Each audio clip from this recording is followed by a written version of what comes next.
Hi. അപ്പം ഇതാട്ടോ ഞാൻ പറഞ്ഞ എൻ്റെ ഫ്രണ്ട് ജോളി. ഞാനൊരു സൗഹൃദ സന്ദർശനത്തിന് പോകുവാന്ന് പറഞ്ഞില്ലേ, എൻ്റെ ഫ്രണ്ടാണ്.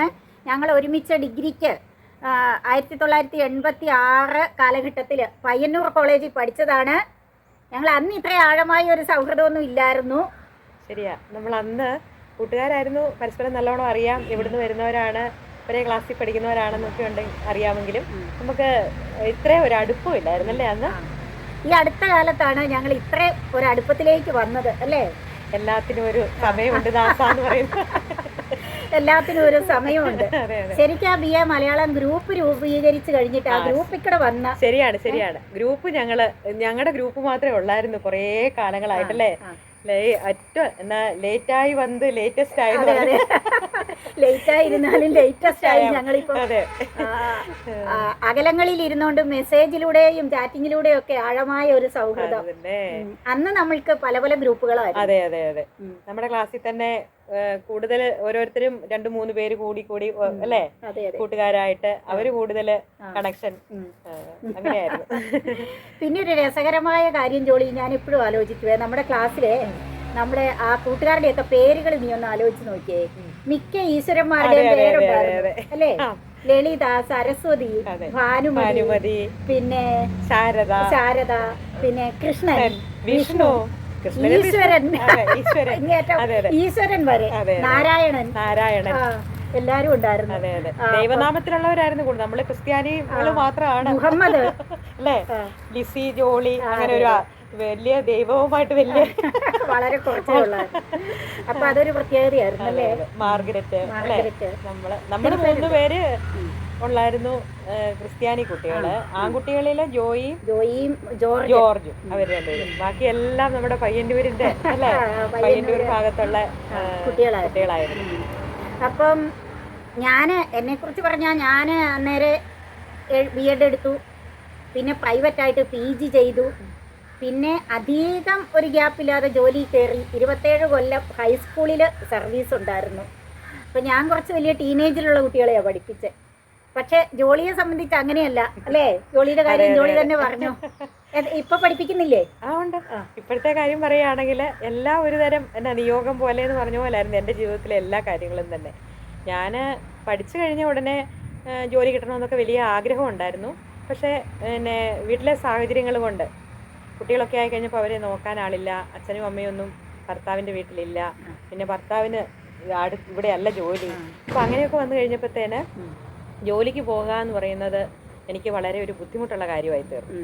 പിന്നെ അന്നത്തെ സാഹചര്യത്തിൽ ഒരാൾക്ക് ജോലിയുണ്ട്, കുട്ടികളെ വളർത്തുന്ന കാര്യങ്ങളിൽ ആരെയെങ്കിലും ഏൽപ്പിച്ച് എങ്ങനെയെങ്കിലും പോവുക, അതൊരു വല്ലാത്ത ബുദ്ധിമുട്ടായതുകൊണ്ട് തൽക്കാലം നമുക്ക് ജോലിയുടെ കാര്യം ചിന്തിക്കേണ്ടെന്നൊരു അവസ്ഥയിലെത്തി. കാരണം നമ്മൾ കോർപ്പറേറ്റിലൊക്കെ രജിസ്റ്റർ ചെയ്ത് പല പല സ്ഥലങ്ങളിലായിരിക്കുമല്ലോ ആദ്യം കിട്ടുന്നത്. അങ്ങനെ ഞാൻ വീട്ടമ്മയായി വീട്ടിലെ ഇടയ്ക്ക് ചെറിയ സ്കൂൾ ലീവ് വേക്കൻസിയിലൊക്കെ 1-2 തവണ കയറിയായിരുന്നു. മെരീരിയ സ്കൂളിലൊക്കെ ഒന്ന് പഠിപ്പിച്ചായിരുന്നു. പിന്നെ സെൻറ്റ് മേരീസിൽ ആലക്കോട് കുറച്ച് നാൾ പഠിപ്പിച്ചു. അതൊക്കെ കഴിഞ്ഞിട്ട് പിന്നെ എല്ലാം കൂടെ പറ്റുന്നില്ല. എന്നാ പിന്നെ സ്വസ്ഥം ഗൃഹഭരണമെന്ന് പറഞ്ഞ് അങ്ങനെ. പക്ഷെ നമ്മുടെ ബാച്ചിൽ ഒത്തിരി പേര് അധ്യാപക ജോലി പ്രവേശിച്ച് റിട്ടയർ ആയി. ഞങ്ങളൊക്കെ ഞാനതിന് ഇവരോട് പറയും, ഇവരൊക്കെ പഠിപ്പിച്ചു ഒരു പരുവമായി അവസാനമായപ്പോഴത്തേനെ ഇതൊന്ന് തീർന്നാൽ മതിയായിരുന്നു, ഇത്തിരി റെസ്റ്റ് എടുക്കാം എന്നുള്ള അവസ്ഥയിലെത്തി. എല്ലാവരും റിട്ടയർഡൊക്കെ റിട്ടയർ ചെയ്ത് കഴിഞ്ഞപ്പോൾ ഇവരെല്ലാം പറയുന്നത് എന്താണെന്നറിയാവോ, ഇപ്പോഴേ റിട്ടയർ ചെയ്യണ്ടായിരുന്നു, റിട്ടയർമെന്റ് പ്രായമൊക്കെ കുറച്ചുകൂടെ കൂട്ടണം എന്നുള്ള അഭിപ്രായമായി ഇപ്പം. പക്ഷെ അന്നത്തെ കഷ്ടപ്പാട് കൊണ്ട് അവർ പറഞ്ഞു എത്ര വർഷം ഒന്ന് ആയാൽ മതി എന്ന് വിചാരിച്ചിരുന്നു. അങ്ങനെ ഇവരെല്ലാരും ഒരു മൂലയ്ക്കായപ്പോ അത് തന്നെ അടുക്കളയിൽ നിന്ന് അരങ്ങത്തേക്ക് ഞാൻ പ്രവേശിച്ചു. ഞങ്ങൾ അടുക്കളയിലേക്ക് വന്നു. അങ്ങനെ വളരെ ഇപ്പോഴത്തെ അനുഭവങ്ങളൊന്ന് ചെറുതായിട്ടൊന്ന് ഷെയർ ചെയ്തേ. ചെറിയ കൊച്ചുങ്ങളെയല്ലേ പഠിപ്പിക്കുന്നത്? അതെ, ചെറിയ ക്ലാസ്സിലുള്ള കുട്ടികളെയാണ് പഠിപ്പിക്കുന്നത്. അതുകൊണ്ട് തന്നെ നമ്മൾ ഈ ഹൈസ്കൂൾ ലെവലിലുള്ള കുട്ടികളെ പഠിപ്പിക്കുന്ന രീതിയിലാണല്ലോ നമ്മുടെ B.Ed-ഉം അങ്ങനെയൊക്കെ ട്രെയിനിങ് ഒക്കെ അങ്ങനെ വന്നേച്ച് തീരെ ചെറിയ കുട്ടികളെ ആവുമ്പോൾ കുറച്ച് ബുദ്ധിമുട്ടാവുമെന്നായിരുന്നു എൻ്റെ നല്ല ബലമായ ഒരു വിശ്വാസം. പക്ഷെ എന്തോ ദൈവാനുഗ്രഹം കൊണ്ട് എനിക്ക് അങ്ങനത്തെ പ്രശ്നങ്ങളൊന്നും സ്കൂളിൽ വന്നില്ല. കുട്ടികളെയുമായിട്ട് ഇടപെട്ട് കഴിഞ്ഞപ്പം എനിക്ക് തോന്നുന്നു വലിയ കുട്ടികളെക്കായാലും സ്നേഹം കൊണ്ടും നമ്മളോട് അങ്ങ് ശരിക്കും പറഞ്ഞു കഴിഞ്ഞാൽ ചെറിയ കുട്ടികള് ഒരു നിഷ്കളങ്കത, ഒരു 7ാം ക്ലാസ് വരെയൊക്കെ ആണല്ലോ കുട്ടികള് ഒരു ആ കൗമാരപ്രായത്തിന് മുമ്പുള്ള സമയം. അപ്പൊ അവരങ്ങോട്ട് ഒരു മറയില്ലാത്ത രീതിയിലുള്ള സ്നേഹമാണ് അവരുടെ. അപ്പോൾ അത് അനുഭവിക്കാൻ കഴിഞ്ഞു എന്നുള്ള വലിയ ഭാഗ്യം, വലിയ ഭാഗ്യം.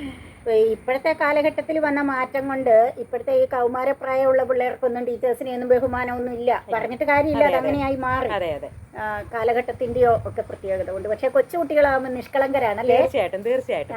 പിന്നെ അവർക്ക് ബഹുമാനത്തിനേക്കാളും കാലം മാറിയതിന്റെ ഭാഗമായിട്ട് ഇപ്പൊ ശരിക്കും പറഞ്ഞാൽ നമുക്കൊക്കെ സ്കൂളില് ചെറിയ ക്ലാസ്സിലൊക്കെ പഠിക്കുമ്പോൾ ടീച്ചേഴ്സിനെ പേടി, ആ സംഭവം ഇല്ല. ഇപ്പോഴത്തെ കുട്ടികൾക്ക് പേടിയില്ല, എന്തും നമ്മളോട് തുറന്നു പറയാം, നമ്മുടെ അടുത്തോട്ട് വരാം. നമ്മളെ ചില ദിവസങ്ങളിലൊക്കെ എനിക്ക് തന്നെ എന്തോ പോലെ തോന്നും, കാരണം ഇവര് വന്ന് കോളേജിലൊക്കെ കൈയിട്ടിട്ട് നമ്മളെ കൂട്ടിക്കൊണ്ട് പോകും, കെട്ടിപ്പിടിക്കും. ഭയങ്കരമായിട്ട് നമ്മളിങ്ങനെ നമ്മൾ ചെല്ലുമ്പോൾ തന്നെ അവരിങ്ങനെ നമ്മുടെ അടുത്തേക്ക് ഇങ്ങ് വന്ന് കെട്ടിപ്പിടിക്കാൻ അവർക്ക് ഇഷ്ടമാണ്.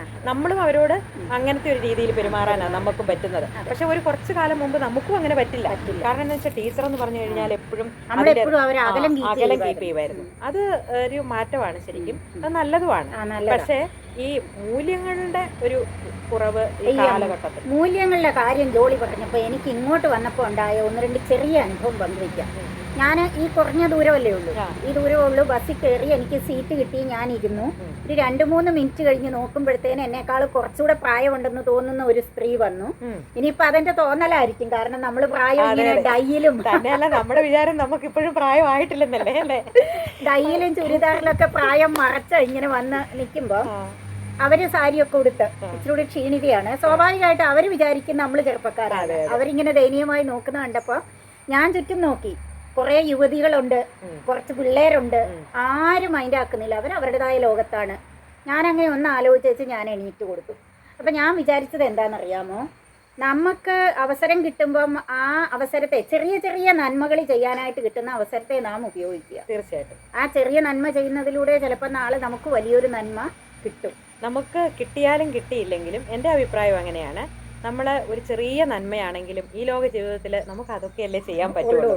നമുക്ക് കിട്ടുകയോ ഇല്ലയോ എന്നുള്ളത് നമുക്ക് പറയാൻ പറ്റത്തില്ല. പക്ഷേ നമ്മുടെ ജീവിതത്തിൽ നമ്മൾ അങ്ങനെ ഒരു ചിന്താഗതിയിലേക്ക് കടക്കുന്നത് തന്നെ എപ്പോഴും ഒരു ചെറിയ നന്മയെങ്കിലും എനിക്ക് ചെയ്യണം എന്നുള്ള ഒരു മനസ്സ് നമുക്ക് ഉണ്ടാകുന്ന പ്രതീക്ഷിക്കാതെ തന്നെ ചെയ്യണം. അല്ല, അത് നമുക്ക് തിരിച്ച് ലോകത്തിന്റെ ഒരു ഗതി അനുസരിച്ച് നമ്മൾ നോക്കിയാൽ ഏത് കാര്യവും മാറി മറിയുന്ന ഒരു അവസ്ഥ വരും, അത് ഉറപ്പാണ്. പക്ഷെ നമ്മൾ ആ ചെയ്യുന്ന ഒരു കൊച്ചു നന്മയാണെങ്കിൽ അത് നമ്മൾ ചെയ്തിരിക്കണം ആ സമയത്ത്. അടുത്ത നിമിഷം നമ്മൾ ഉണ്ടോ എന്ന് പറയാൻ തീർച്ചയായിട്ടും അത് നമുക്കൊന്നും അറിയില്ല. ഇല്ല.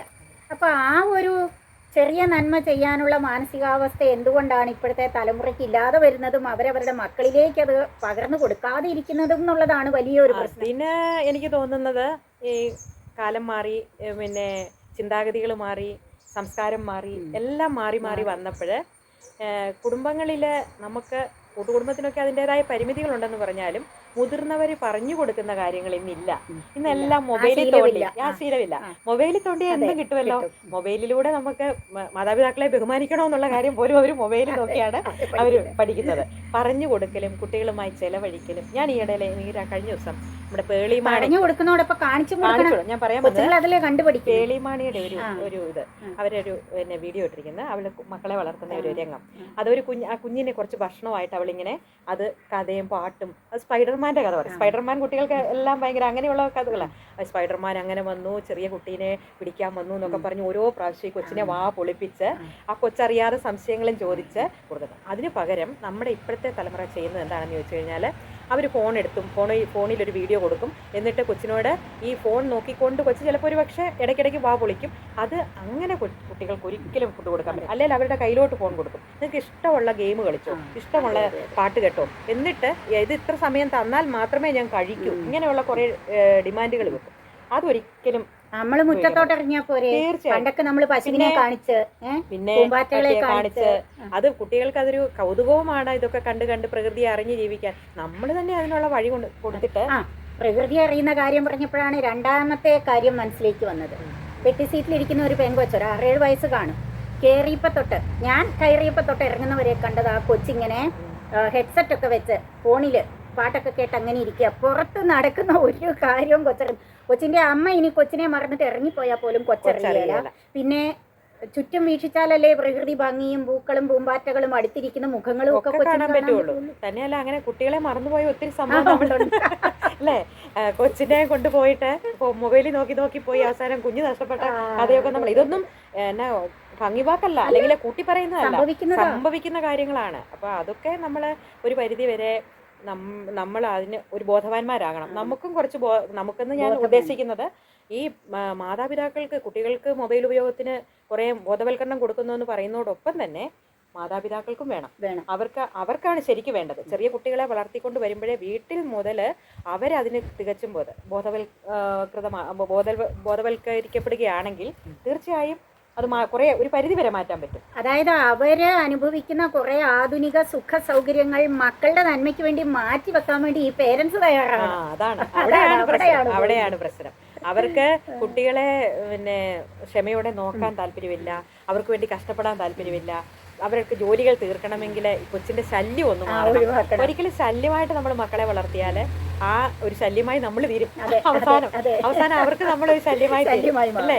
നമ്മളെപ്പോഴും കുഞ്ഞുങ്ങളെ നമ്മുടെ കൂടെ കൊണ്ട് നടന്ന് അവരെ കൊണ്ട് ചെയ്യിക്കാവുന്ന കൊച്ചു കൊച്ചു പണികളൊക്കെ നമുക്ക് വേണമെങ്കിൽ അവർക്ക് ചെയ്യാൻ കൊടുത്തിട്ട് നമുക്ക് പണികൾ ചെയ്യാം അല്ലേ? അങ്ങനെ നമ്മളൊരു രീതിയിൽ അങ്ങനെ നോക്കുമ്പോ നിനക്ക് ഇപ്പം ഈ വൈകിയ വേളയിൽ കിട്ടിയ ജോലി ആണെങ്കിലും അത് ആസ്വദിച്ച ചെറിയ കുഞ്ഞുങ്ങളെ ആ ചെറുതിലേ തന്നെ നല്ല ശീലങ്ങൾ വളർത്തി പറ്റുന്ന സമയം നമ്മുടെ കൊച്ചു സമയത്തിനുള്ളിൽ നമുക്കും അതുകൊണ്ട് ഒരു ആത്മസംതൃപ്തി, ഒരു സന്തോഷം, പിന്നെ അതിലൂടെ ഈ നമ്മളെ കൊണ്ട് പ്രത്യേകിച്ച് നമ്മൾ മലയാളം പഠിപ്പിക്കുന്നവരാകുമ്പോഴേ മൂല്യങ്ങൾ പകർന്നു കൊടുക്കാൻ അവസരം ഒത്തിരി മറ്റുള്ളവരെക്കാൾ അധികമായിട്ട് മറ്റവരെ കണക്കും ഇക്വേഷൻസും പ്രോബ്ലം സോൾവിങ്ങും ഒക്കെ പഠിപ്പിക്കുമ്പോൾ തന്നെയല്ല ഈ നമ്മുടെ സമൂഹത്തിലും കാലത്തിലും ഒക്കെ നഷ്ടപ്പെട്ടുകൊണ്ടിരിക്കുന്ന ഒരു കാവ്യാത്മകത അല്ലെങ്കിൽ ഒരു ഊഷ്മളത ഒന്നുമില്ല ഇപ്പം ആരുടെയും. വൈകാരിക തലത്തിൽ ഒരു മാനസിക ഭാവങ്ങളെ ഒന്നും ഇപ്പോൾ പ്രവർത്തിക്കുന്നേ നമ്മുടെ മാതൃഭാഷയ്ക്ക് മലയാളത്തിന് ഭയങ്കരമായ സ്വാധീനം ചെലുത്താൻ പറ്റും കവിതകളിലൂടെയും കഥകളിലൂടെയും. അപ്പൊ അങ്ങനെ വരുമ്പോ ഉണ്ടല്ലോ നമ്മൾ മലയാളം പഠിപ്പിക്കുമ്പോൾ ഒത്തിരി സന്ദർഭങ്ങൾ നമുക്ക് ഈ കുട്ടികളെ പ്രാക്ടിക്കൽ ലൈഫ് എങ്ങനെയാണ് വിജയിക്കുക അല്ലേ? അത് വലിയ ഡിഗ്രി കൊണ്ടോ സ്ഥാനമാനങ്ങൾ കൊണ്ടോ മാത്രമല്ലല്ലോ, അത് പറഞ്ഞു കൊടുക്കാനുള്ള ഒത്തിരി സന്ദർഭങ്ങൾ നമുക്ക് ഉണ്ടാവും. തീർച്ചയായിട്ടും അത് നമുക്ക് ഈ ചെറിയ ക്ലാസ്സിലാണ് ഈ UP ക്ലാസ്സുകളിലൊക്കെയുള്ള പാഠങ്ങളൊക്കെ ശരിക്കും നല്ല നമ്മുടെ കേരള സിലബസിലെ പാഠങ്ങളൊക്കെ വളരെ എന്താണ് കുട്ടികൾക്ക് നമ്മുടെ ജീവിത യാഥാർത്ഥ്യവുമായി ബന്ധപ്പെട്ടതാണ്. എല്ലാം ജീവിത യാഥാർത്ഥ്യങ്ങള് മനസ്സിലാക്കി കൊടുത്ത് മൂല്യബോധമുള്ളവരാക്കി വളർത്താൻ പറ്റുന്ന തരത്തിലുള്ളതാണ്. അപ്പൊ ജോലി കുറച്ചു കാലം കൂടെ നന്നായിട്ട് ഇതൊക്കെ എൻജോയ് ചെയ്ത് വൈകി കിട്ടിയ ജോലി ആസ്വദിച്ച്. തീർച്ചയായിട്ടും വൈകി കിട്ടിയ ജോലി ഞാൻ ശരിക്കും ആസ്വദിക്കുകയാണ്. അതിലൂടെ ഒരു ചെറിയ എന്താണ് പറയേണ്ട ഒരു ചെറിയ മിന്നാമിനിങ്ങിനെ പോലെ എനിക്ക് പ്രവർത്തിക്കാനായിട്ട് ദൈവം ഒരു അവസരം തന്നതായിട്ട് ഞാനിത് കണക്കാക്കുന്നു. അപ്പോൾ അത് എന്നാൽ പറ്റുന്ന രീതിയിലൊക്കെ ചെയ്തുകൊണ്ട് ഇങ്ങനെ പോകുന്നു. അപ്പൊ ഒത്തിരി നാളുകൾക്ക് ശേഷം വീണ്ടും കണ്ടുമുട്ടാനും കുറച്ച് കാര്യങ്ങളൊക്കെ എൻ്റെ അടുത്തിരുന്ന് എൻ്റെ ചാനലിലൂടെ കുറച്ച് പ്രേക്ഷകരെ ഉള്ളൂ, എന്നാലും അവരിലേക്ക് പകർന്നു കൊടുക്കാൻ വേണ്ടി ഇത്രയും നേരം എന്റെ കൂടെ ഇരുന്നതിന് ഒത്തിരി സന്തോഷം. നമുക്ക് കൂട്ടുകാരായിരിക്കുന്ന സ്ഥിതിക്ക് എത്ര നേരം ഇരുന്നാലും തീരത്തില്ല, സംസാരിച്ചാൽ തീരത്തില്ല, കണ്ടാ തീരത്തില്ല. പക്ഷെ നമുക്ക് രണ്ടുപേർക്കും കുടുംബമുണ്ട്, എപ്പോഴും അങ്ങനെ കൂടാനും പറ്റുമല്ല. അപ്പൊ ഇനി നമ്മൾക്ക് പറഞ്ഞാൽ തീരെയല്ല ഞങ്ങളുടെ വിശേഷങ്ങളെ. പക്ഷെ വീഡിയോ ഒരുപാട് ലെങ്തി ആയി പോകും. അതുകൊണ്ട് ഇനി അവസരം എപ്പോഴേലും കിട്ടുവാണെങ്കിൽ ഞങ്ങൾ ഇതുപോലെ കൊച്ചു കൊച്ചു ടോക്കുകളും വിശേഷങ്ങളും ഒക്കെ ആയി വരാം ഒന്നിച്ച്. അപ്പൊ ബൈ.